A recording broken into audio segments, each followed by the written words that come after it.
Hello friends, இந்த வீடியோவில் நம்ம இந்த வாரம் தியேட்டர்ஸ்ல ஒரு ஆக்ஷன் அட்வென்ச்சர் படமாக வெளியான லெஜெண்ட் படத்தை இப்ப தமிழ் டப்பிங்ல விஜய்புரி வீரன் அப்படின்ற பேர்ல வெளியிட்டு இருக்காங்க. இந்த படம் எப்படி இருக்கு அப்படின்றத இந்த வீடியோல பார்க்க போறோம். 2005 வெளியான தி மித் அப்படின்ற படத்துடைய சீக்குவலா இந்த படம் வந்திருக்கு. முதல் பாகத்தை நீங்க பார்க்கல அப்படின்னாலுமே ஒரு ஸ்டாண்டலோன் படமாவே இந்த படம் உங்களுக்கு புரியும். இந்த படத்துடைய கதை என்னன்னு பாத்துடலாம். ஒரு ஃபேமஸ் ஆர்கியாலஜிஸ்ட் ப்ரொஃபஸரா இருக்கிற ஃபேங்கும் அவருடைய அசிஸ்டன்ட் வேங்கும் பாத்தீங்கன்னா ஒரு பழமையான கலைப்பொருளை கண்டெடுக்கிறாங்க. அந்த கலைப்பொருள் ஃபேங்குடைய ட்ரீம்ஸ்ல வர அந்த கலைப்பொருள் மாதிரியே இருக்கு. பிளாஷ்பேக்ல இவங்க ரெண்டு பேருமே பாத்தீங்கன்னா ஹன் டைனாஸ்டியோட ஜெனரல்ஸா இருக்காங்க. இவங்க ஜியோ நியூ அப்படின்றவருடைய தலைமையில இருக்கிற ஹன் ட்ரைபை எதிர்த்து போராடினவங்களா இருக்காங்க.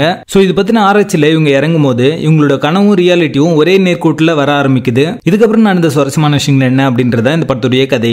வாராக்ஷன் சீக்வன்ஸ் எல்லாமே பாத்தீங்கன்னா ரொம்ப என்டர்டெய்னிங்கா இருந்தது. குறிப்பாக தேர்ட் ஆக்ட்ல ஒரு வாராக்ஷன் போர்ஷன் வரும். அந்த சீக்வன்ஸ் பார்க்கும்போது தான் இது ஒரு ஜாக்கி சான் படம் அப்படின்றதே நம்மளுக்கு ஞாபகம் வரும். அந்த சீக்வன்ஸ் பாத்தீங்கன்னா ஜாக்கி சான் ஃபேன்ஸை சாட்டிஸ்ஃபை பண்ற மாதிரி அமைஞ்சிருக்கு அப்படின்னே சொல்லலாம். தமிழ் டப்பிங் நீட்டா லிப்சிங் கூட பண்ணிருக்காங்க. சினிமாட்டோகிராஃபி சவுண்ட் எஃபெக்ட்ஸ் எல்லாமே ரொம்ப நல்லாவே இருக்கும். நிறைய சீக்வன்ஸ் ரொம்ப பிரம்மாண்டமா வந்து கன்சீவ் பண்ணிருப்பாங்க. அது பார்க்கறதுக்கு ஒரு விஷுவல் ட்ரீட்டா அமைஞ்சிருக்கு. 70 வயசான ஜாக்கி சானை பாத்தீங்கன்னா பிளாஷ்பேக்ல 40 வயசான ஒரு நபர் மாதிரி ஏஐ மூலமா டி-ஏஜிங் பண்ணிருக்காங்க. அந்த சீக்வன்ஸ் எல்லாமே ஸ்டார்டிங்ல கொஞ்சம் நல்லா இருந்தாலுமே ஒரு கட்டத்துக்கு மேல பாத்தீங்கன்னா ரொம்ப ஆர்டிபிஷியலா இருக்கும். ஜாக்கி சான் பொறுத்த வரைக்கும் அவருடைய ஃபேஷியல் எக்ஸ்பிரஷன்ஸ் ரொம்ப நல்லா இருக்கும். ரொம்ப காமிக்கலா வந்து பண்ணிருப்பாரு. அந்த எக்ஸ்பிரஷன் எதுவுமே இல்லாம ஒரு பிளாஸ்டிக் ஃபேஸ் பார்த்தா எப்படி இருக்குமோ அந்த மாதிரி தான் இருக்கும். அது இந்த படத்துக்கான மைனஸாவே அமைஞ்சிருக்கு. ஏன்னா டி-ஏஜிங் போர்ஷன் பாத்தீங்கன்னா ரொம்ப லென்த்தா வந்து எடுத்து வச்சிருக்காங்க. கேரக்டர் ஆர்க் அண்ட் டெவலப்மெண்ட் சரியா பண்ணல. சோ எந்த கேரக்டர்ஸுமே நம்மளுக்கு கனெக்ட் ஆகல. பிரசன்ட் டேல சீக்வன்ஸ் எல்லாமே பாத்தீங்கன்னா பெருசா வந்து இன்ட்ரெஸ்டிங்கா போர்ட்ரே பண்ணல அப்படின்னு தான் சொல்லுவேன். படத்துடைய பேசிங் ஆவரேஜா இருக்கும். மொத்தத்துல இது ஒரு பிலோ ஆவரேஜ் வாராக்ஷன் படமாக வந்திருக்கு. படத்துல இந்த படத்தை நீங்க ஃபேமிலியோட பார்க்கலாம். லெஜெண்ட் படத்துக்கு எங்களோட ரேட்டிங் 4.5 out of 10.